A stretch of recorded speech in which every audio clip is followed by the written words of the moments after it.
A lot of people are like, "Oh, I just put my best plays at the front," and it's like, no, no, we got to put the best plays in the right order. And sometimes what you think is the best play is not what the college coach wants to see. How to get a college football scholarship, a series where we evaluate active high school football players, break down their game film, at the end reveal what level and division they have the best chance of earning a scholarship in, and most importantly, what they need to do to get to the next level. And joining me today is our head coach here at Next Play, Brian Overton, who has over 15 years of Division One football recruiting experience.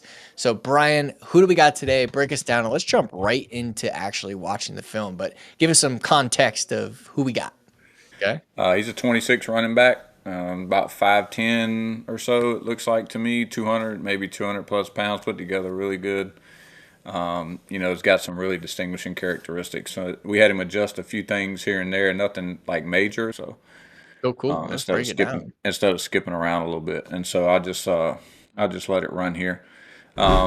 This first play, he was lined up in a non-traditional spot, obviously. So it might have been a little trickeration here. So they kind of lined Yeah. him up at like H or whatever, but it was pretty cool just A getting to little see him run. Texas route, kind of. Yeah, just getting to see him catch and run. You know what I mean? But the rest of it's going to be from the traditional running back spot. Like I said, I really like his size. Again, I think he's about 5'10", 200 pounds. He's put together really well.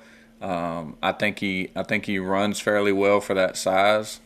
Probably above average actually if he's definitely over 200 pounds. And as we let it run here, some things I'll get into some things I like about him while the tape's running, and then maybe towards the end I'll talk about when we talk about his Yeah, or divisions. What's also up? like what you're looking for on the plays too. You know what I mean? Yeah.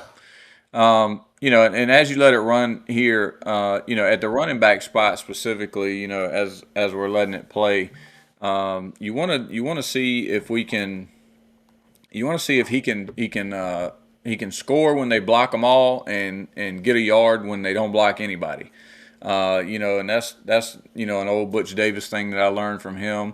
So you'll see on his tape quite a bit. When they get it blocked up pretty good, like it's usually an explosive play, like that one. Right. They had that play blocked up pretty good. He showed some vision, and things like that. So you want to see some vision. You want to see that they can score from a long ways out. And you want to see if the play breaks down a little bit, it's not exactly blocked up the way it should. Can they make you a yard and make positive yardage, right?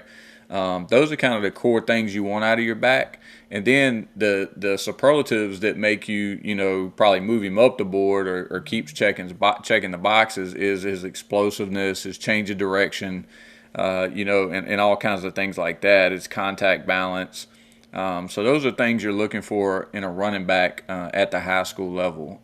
Toughness is up there. Is he does he run hard? You know what I mean? Is he a forward faller? Meaning after he makes contact, is he always falling forward? And not getting knocked back. And things like that. Right. So those are things at the running back position that evaluators are looking for when you're trying to transition a back to college ball. Now there are some caveats to that. Those being the system that they run, the type of back they're looking for in their offense, matters. You know what I mean? So some of those things may not matter as much as they do for some other guys. And I'm going to rewind that play right there, okay? This is kind of what I'm talking about when, all right, that you don't block it. It's obviously not blocked very well, okay? You got two guys, three guys, four guys. He found a way to get it in the end zone. So that's a perfect example of what I was talking about there. Right. Yeah, that was a great play. So, those are some things that they're looking for. But Got again, some of it depends on the system and what kind of back they're looking for. So that can vary, a little bit. But those are the core, That characteristics you're looking yeah, for. that play, shouldn't we have moved that play? Did you tell, like, obviously when we do an evaluation, guys, for all of you watching, like we send parents, it's a video, we break down their film, we move this play here, move that play there, here's your divisions, here's what you need to do to work on, here's what college coaches are looking for that you need to show on your film, all those things, right? Real critical. That play was pretty deep in the tape. And that was a big play, I believe, because like you said, they didn't block anybody and he still scored. Is that a play we had to move up to the front? It is because, and it's a good question, it is because it's a touchdown. So, at the running back position, and very similar to like wideouts or some other skill positions. We most all the time have them put their touchdowns in the front from short. I mean, from long to short. Right. So he had like three or four. I got it down here. He had three or four like really explosive runs of like 25 plus. And then he had some kind of in the red zone, and so that one probably would have ended up being probably like the sixth or seventh play. You know what I mean? Got If he put them in the order of like way we explained it to him, so it would not have been that deep in the tape for sure. Got it. Okay. Yeah, because that's like obviously we talk about that a lot. If you're a lot of people are like, oh, I just put my best plays at the front. And it's like, no, no, we got to put the best plays in the right order. And sometimes what you think is the best play is not what the college coach wants to see. Right. Right. So And what that's we why try getting to go ahead. go ahead. No, no, no, go ahead. What I was going to say is that's why like we try to when you say the right plays in the right order, even if they're to your point, like even if they're touchdowns, like at least in the first 8 to 10 plays, let's say you got 10 touchdowns, which is great if you've got that many. Even in those 10 touchdowns, like we can give you like some things in like the first 5 or 6 that they're all touchdowns, but they all show something very unique, you know what I mean, at the position. It could be a great cut, you know what I mean? It could be a play like that where they didn't block anybody down by the goal line, showed his toughness and really found a way to get it in the end zone. Things like that, so all to your point, all touchdowns aren't created equal all the time either. Right. Totally. Okay. All right, cool.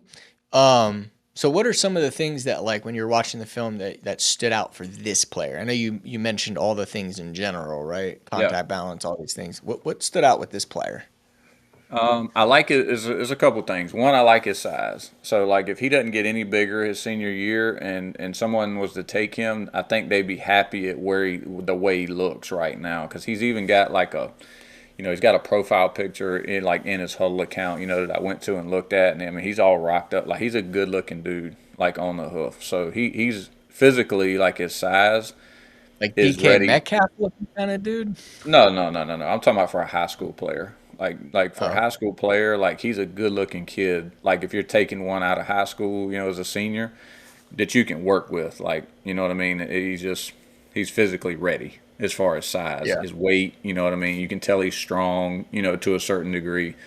He gives you a good clay to mold and based on what you want to do with him. If you want to get him a little bigger and be more of a power guy, or if you want to trim him down, whatever. But Yeah. his size is college ready. Okay, I think at his size, I think he's got probably a little bit above average speed. To be honest with you, when he gets going in a straight line, he does run away from people. So I like that. And then the final thing that I really like is I like a combination of things. I think he's got pretty good vision. He sees what's in front of him pretty well, and his contact balance. He's a little bit of a pinball in there sometimes, as you can see right there. He made about 5-6 yards after contact there, and so he's got some unique contact balance and initial burst. In some spaces that shows you there's enough there where you think that this year's film is going to be even better than this. So those are some things that are intriguing about him, even going in like to his senior year, that I like. Got it. Okay. And so obviously the big question, right? Like what division, what level do you feel like he has the best chance of getting a scholarship in at this point? Yeah, I think based here off his junior tape and some things he shows, and the good thing is, like that was one ball, but you got to see him catch it out of the backfield that one time. You saw a little option pitch, so you saw his hands a little bit. But I think based on the overall tape of what he showed his junior year, we have him evaluated right now for his junior tape as Division II FCS. I think because of a lot of reasons I gave before that I like. Again, in my career, I've had the opportunity to coach and play against, several FCS schools. There are a lot like him at those schools that are very, very successful, and that some of them gave us fits in my career. guys that size. Now they were a little more polished, and I'll get into that here in a second. What he needs to do, some things to get better. But that's the mold of some of those guys. I think he's a Division II scholarship running back right this second. Yeah. Based on his tape, You I think better he should have have. some. You better be listening to us and doing the outreach and the marketing and all Yeah. that stuff. He But anyway, if all that stuff is happening correctly, he should have multiple Division II offers right now.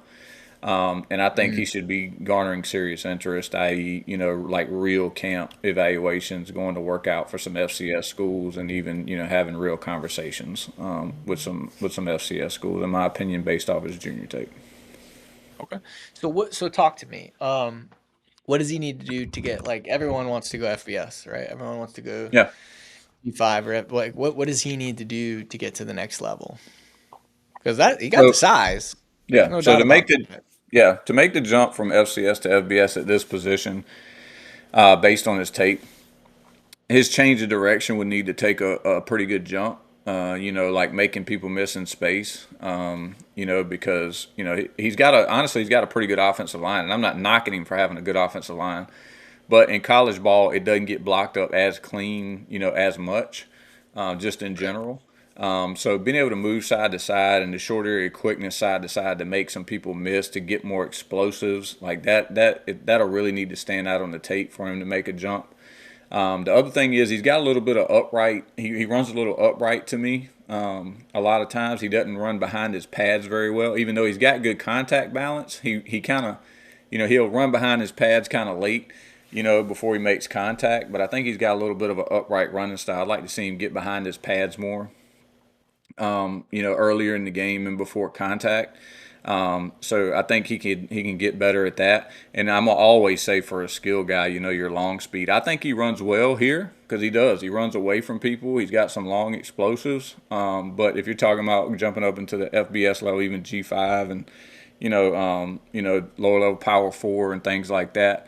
That really needs to pop on tape as well. So I think even if he's gotten faster, and remember, guys, like this is his junior year. If he's been working on all this stuff already, he may have improved a lot of these things. So he may look much faster on tape next year. His short area quickness may be much better next year. And if that's the case, that's awesome. And I think he does have a chance to possibly make a jump. But I think those are the core things that I would work on if I was him. Because again, he's got good size. I think he's powerful enough. I think he runs well. That short area quickness and that burst side to side to make people miss. Really, really being able to run away from people on tape, and then running behind his pads a little more, getting a little lower to the ground. I think will help him on tape next year. Awesome.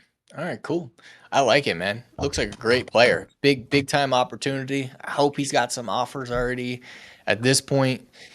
If he doesn't, hey man, got to go to our YouTube. Got to learn how to market and sell yourself. I mean, obviously he's in evaluation, so maybe he is a player that we are going to be mentoring here pretty soon, but we will see. And if you'd like to see if your son meets the criteria for a professional evaluation, obviously this is not what we deliver to parents. This is just something Brian and I really like to do, and we want to show people how we evaluate. So what we send to parents is a little bit different. We actually send them a personalized breakdown video of the film, what plays to move into the right order.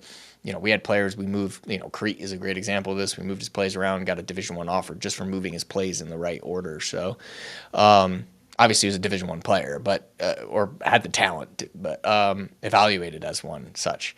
But move the plays in the right order, and then ultimately let you know what division he has the best chance of getting a scholarship in right now, so that if you decide to do outreach and market yourself and do the things we teach, you're actually going to get responses and get offers. So many parents and players just send out emails and they have no idea if they're even remotely targeting the right divisions. So you will waste hundreds of hours of your time, thousands of hours of your time, and a lot of money going to camps, doing all that, if you don't even know what divisions. So start with knowing what divisions and conferences you should be targeting. And then from there, we'll let you know what you need to do to show coaches on film to get to the next level. There's a difference between improving, but also knowing what you need to show on film to get to the next level. And we share with that with you as well. And if you got value from this video and you'd like to watch more videos just like it, make sure to subscribe and hit the bell notification. Only 21% of our viewers are subscribers. So if you enjoy it, consider subscribing, and you get to see Brian's pretty face twice a week. We look forward to seeing you on the next one.